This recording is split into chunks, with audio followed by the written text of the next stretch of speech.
श्री गजानन विजय अध्याय 9. श्री गणेशाय नमः. हे सगुण स्वरूपा रुक्मिणीवरा, हे चंद्रभागा तटी विहारा, श्री संत वरदा शारंगधरा, पतित पावना दयानिधी. लहान वाचून मोठ्यांचा, मोठेपणान टिके साचा, पतिता विना परमेश्वराचा बोलबाला होणी नसे. आम्ही आहो पतित म्हणून तुला म्हणतात, पावन करता रुक्मिणी कांता, हे आता विसरू नको. परिसलोहाला सोने करी, म्हणून त्याचे महत्व भूमीवरी. ओहोळ पोटी घे गोदावरी, म्हणून म्हणती तीर्थ तिला. याचा विचार करावा चित्ती आपुल्या माधवा, दास गणूला हात द्यावा, बुडून द्यावे कोठेही. असो गोविंद बुवा टाकळीकर, एक हरिदास होता थोर, तो करावया कीर्तन गजर, शेगावासी पातला. तेथे शिवाचे मंदिर पुरातन होते साचार, ज्याचा केला जीर्णोद्धार मोठे नामक सावकारे. अलीकडच्या श्रीमंताला मंदिराचा कंटाळा, मोटारी क्लब बायसिकाला याचे प्रेम बहु असे. तैसेन मोठे सावकार श्रीमंत असून भाविक फार, त्यानेच हा जीर्णोद्धार केला असे मंदिराचा. म्हणून मोठ्यांचे मंदिर वंदू लागले नारी नर. आता पुढचा प्रकार काय झाला तो ऐका. त्या मोठ्याच्या मंदिरी उतरले टाकळीकर कथेकरी, त्यांचा घोडा समोरी बांधिला होते मंदिराच्या. घोडा अति द्वाड होता, कोणासही मारी लाथा, समोरून कोणी येता त्यास चावे कुत्र्यासम. तोडी चऱ्हाटे वरचेवरी, स्थिर न राहे क्षणभरी, कधी कधी कांतारी त्याने जावे पाळून. खिंकाळे रात्रंदिवस, वाईट खोड्या बहुवास, आले होत्या मुक्कामास श्रोते तया घोड्याच्या.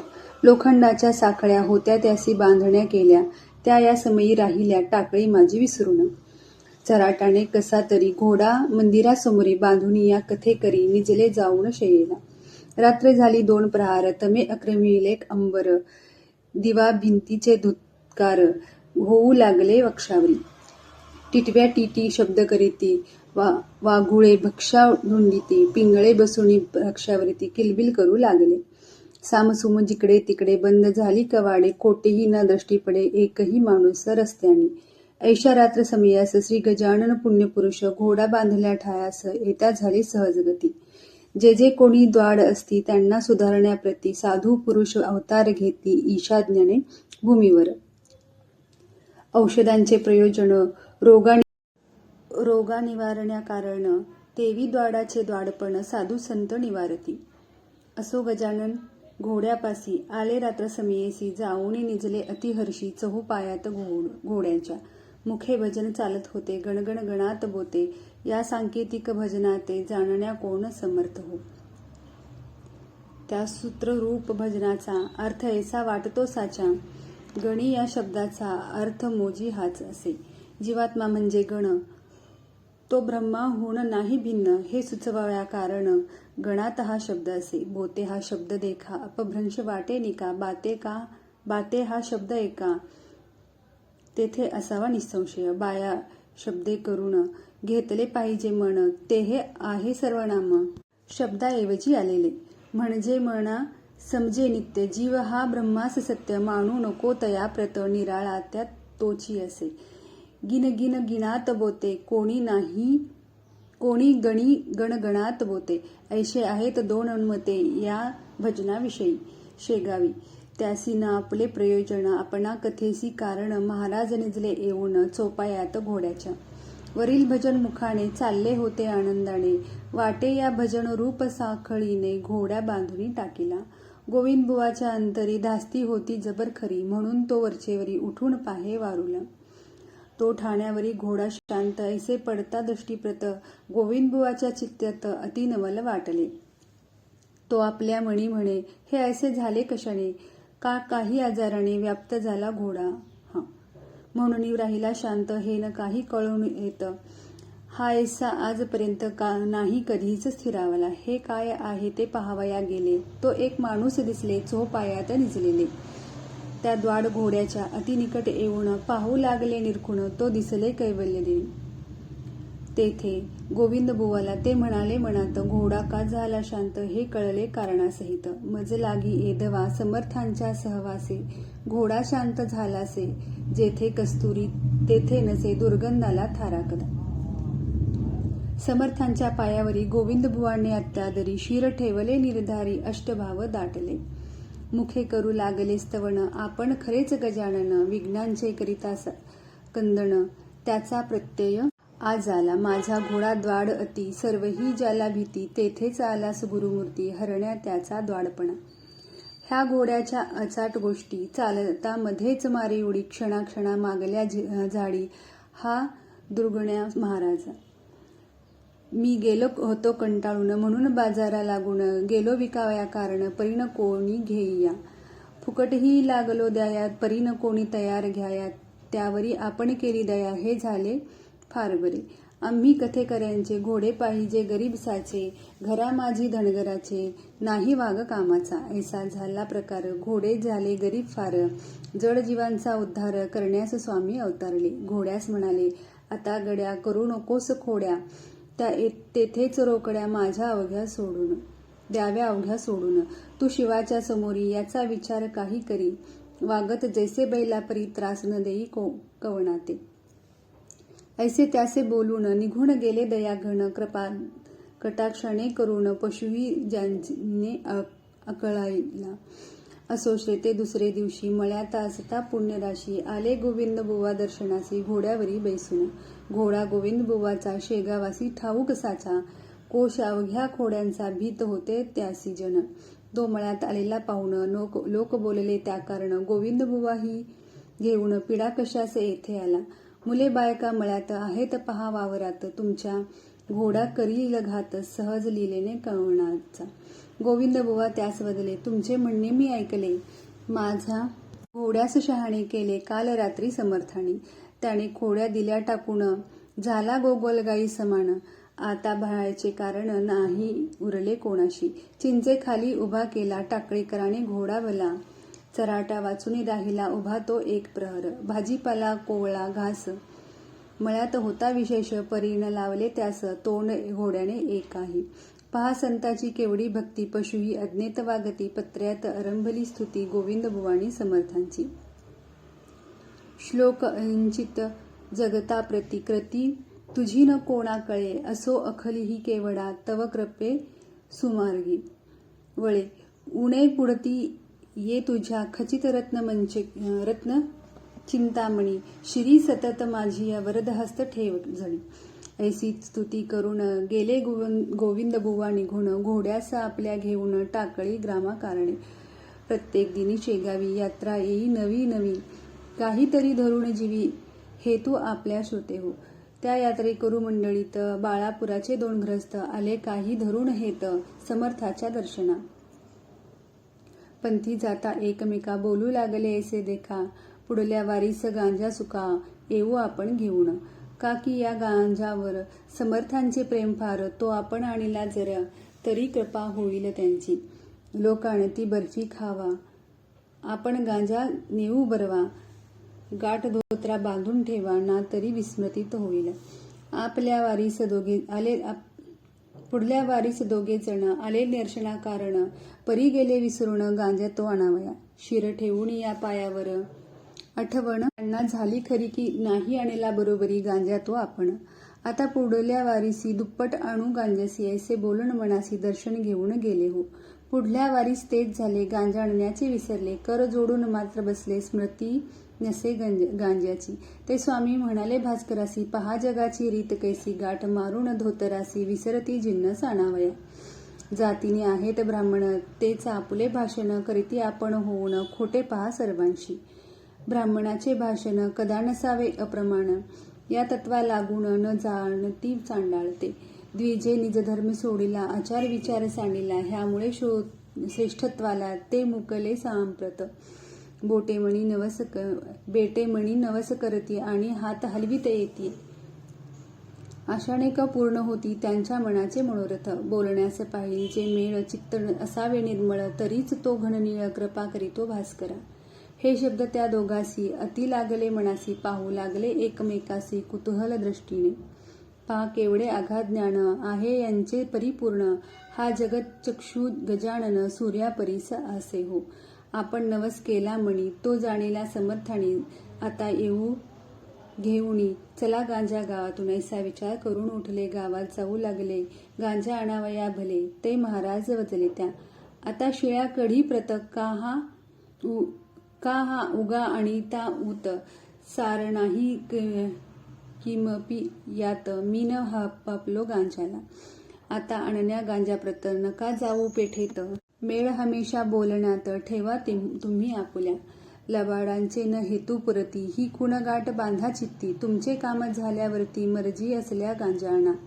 पुढील आठवड्यात तुमचे काम होईल ज्या अत्युत्तम परी कदान चुकवा नेम 5 वाऱ्या येथील करा. का की हा येथेच थर आहे मृडानी पती कर्पूर गौर ज्याच्या कृपेने कुबेर जगी झाला धनपती. जा नमस्कार त्यासी करा. गांजा आणावया न विसरा. परमार्थात खोटे जरा बोलू नये मानवानी. ऐसा उपदेश ठेवून महाराजांशी वंदून घेतले शिवाचे दर्शन आणि गेले बाळापुरा. पुढील आठवड्या माझी भले काम त्यांचे फत्ते झाले. तेही गांजा घेऊन आले शेगावात वारीला. त्या बाळापुराची दुसरी कथा तुम्ही ऐका श्रोते आता. बाळकृष्ण नामे होता बाळापुरात रामदासी. कांता त्याची पुतळा माई परम भाविक होती पाही. दरवर्षी वारीस जाई पायी सज्जन गडाते. पती पत्नीचा विचार एक पौष मासे निगती देख. ओझ्यासाठी घोडे एक घेऊन या बरोबरी. कुबडी कथा दासबोध सवे हे सामान अतिशुद्ध. साधुत्वाचा नव्हता मद तयासी की चढलेला. मार्गी चालता ग्राम तरी प्रत्यक्ष ही झोळी फिरवी खरी. त्या झोळीच्या भिक्षेवरी नैवेद्य करी रामाला. पौंशवाद्यात बाळापूर सोडी नवमीला साचार. असे कांता बरोबर पुतळाबाई नामजीचे. बाळकृष्ण बुवा हाती चंदनाच्या चिपळ्या असती. पुतळाबाई करी साथी झांज हाती घेऊन. रघुपतीचा नाम गजर करी पंथांचे निरंतर. शेगाव खामगाव महेकर देऊळ गावा राजापुढे. आनंदी स्वामी जालनापुरी वंदोनिया जांबनगरी. जाय तेथे मात्र करी 3 दिवस मुक्काम. काकी ते ठिकाण समर्थांचे जन्मस्थान. पुढे दिवऱ्यास येऊन वंदन करी गोदेला. पुढे बीड अंबेजोगाईचे मोहोरी बेलेश्वर स्वामीचे. पट्टशिष्य समर्थांचे डोमगावी कल्याण. नरसिंगपूर पंढरपूर नाते पोते शिंगणापूर. वाई आणि सातारा असे जे गडाच्या पायथ्याशी. माघवद्य प्रतिपदेला तो येऊन पोहोंचे भला. सज्जनगडाला नवमीच्या त्या उत्सवासी. यथाशक्तीप्रमाणे ब्राह्मण भोजन करावे त्याने. श्री स्वामी समर्थाकारणे खराच रामदासी. ऐसे रामदासी आता होणे कठीण सर्वथा. रामनवमीचा उत्सव होता परत जाई त्याच मार्गे. ऐसा क्रम चालला बहु दिवस त्याचा भला. 60 वर्षे देहाला गेली त्याच्या उलटून. माघवद्य द्वादशीस सोडून सज्जनगडास निघावे परत जावयास त्याने आपल्या बाळापुरा. असोवद्य एकादशीसी बसला समर्थ समाधीपासी. आले दुःखाश्रू लोचनासी शब्दन त्यासी बोलावे. हे रामदास स्वामी समर्था हे गुरुराया पुण्यवंता. माझे शरीर थकले आता वारीन पायी होईल. जरी बसून वहाणाते येऊ सज्जन गडाते. तरी तेही कठीण दिसते मज लागी दयाळा. नेम चालला आजवर आता पडू पाहे अंतर. परमार्थासी शरीर निकोप आधी पाहिजे. तरीच सर्व घडे काही हे रामदास माझे आई. हे म्हणण्याची जरूर नाही आपण सर्व जाणतासा. ऐशी प्रार्थना करून निजला शय्येस जाऊन तो. प्रभात काळी पडले स्वप्न बाळकृष्ण बुवाला. स्वामी म्हणाले रामदास ऐसना होई हताश. नको येऊ येथून खास या सज्जन गडाते. माझी कृपा तुझ्यावरी माझा उत्सव बाळापुरी. करावा तू आपल्या घरी मी येईन नवमीला. तुला द्याया दर्शन हे माणी प्रमाण वचन. आपल्या शक्तीस पाहून परमार्थ तो आचरावा. ऐसे स्वप्न पाहिले बाळकृष्ण आनंदिले. कांतेसह परत आले बाळापुरास आपुल्या घरी. पुढे श्रोते दुसरे वर्षी काय झाले माघ मासी त्या बाळापुरासी ते आता अवधारा.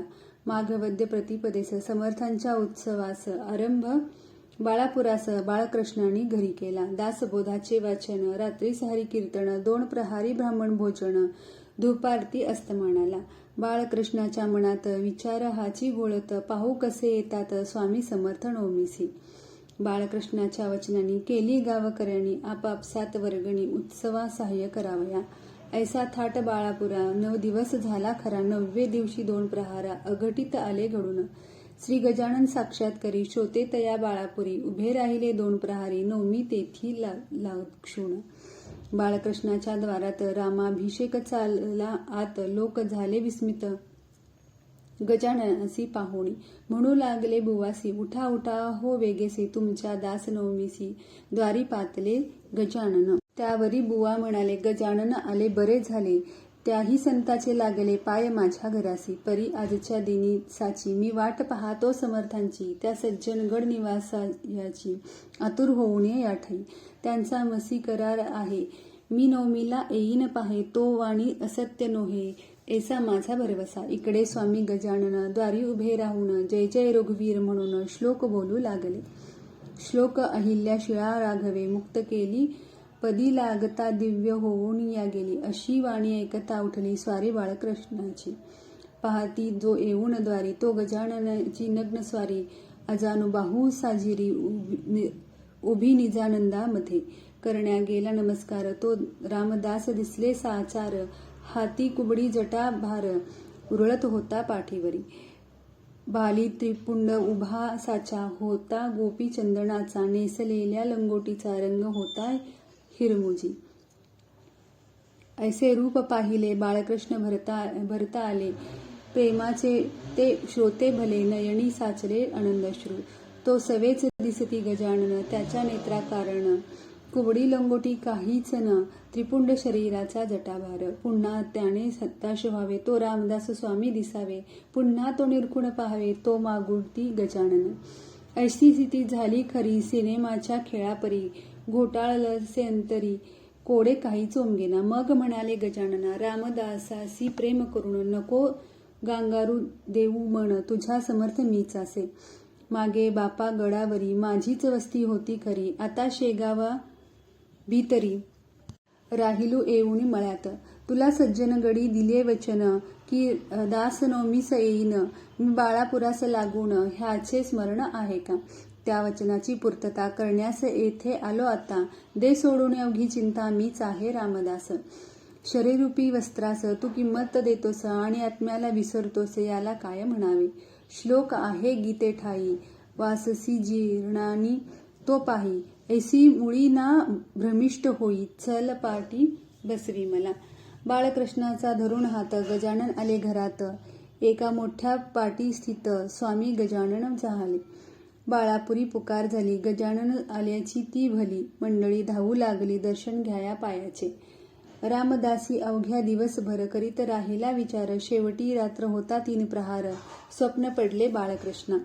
अरे गजानन माझीच मूर्ती. हल्ली तुझ्या वराडाप्रती संशय मुळीना धरी चित्ती. तो धरिता बुडशील मी तोच समजून. करी गजाननाचे पूजन. गीतेचे हे आहे वचन संशयात्मा विनाशती. ऐसे स्वप्न पडल्यावरी बाळकृष्ण तोषला भारी. मस्तक ठेवले अत्यादरी गजाननाचे पायावर.